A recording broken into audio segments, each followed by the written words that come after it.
Today, I have a few simple suggestions of strategies that you can try when helping to support people who struggle with anxiety.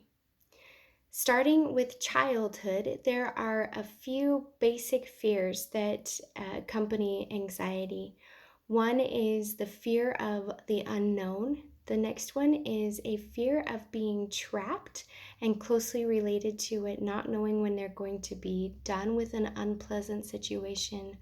And also, after a while, they begin to start to have anxiety about anxiety.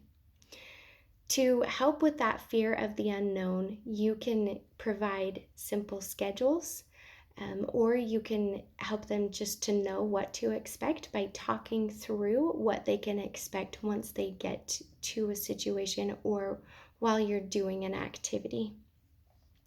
For that fear of being trapped in an unpleasant situation, and this also ties in with that anxiety about anxiety, you can help them to think through plans to help them know how they can take a break from the situation or how to have an out from the situation when appropriate. By helping them to think through things like in 10 minutes, you can go take a drink, or you can get up and um, go for a quick walk. Something that helps them know that a break is possible if they need it, or sometimes, again, an out might be appropriate, like you can give me a call and I'll come pick you up.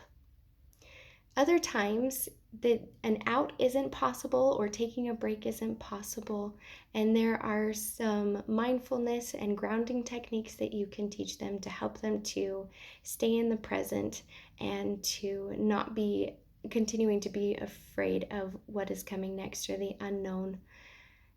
With that feeling of not knowing when it's going to end, you can just simply communicate what information they need to know when it will end. For example, a time that you will be picking them up, or how many problems they need to complete before they are considered done, or how many minutes they need to work on something before it can be considered done. As they transition from childhood into their teenage years and into adulthood, you can teach them how to do these strategies for themselves, how to make schedules and to-do lists, how they can plan for breaks and outs of their own, and how to specifically plan on when they can do those mindfulness and grounding strategies for themselves.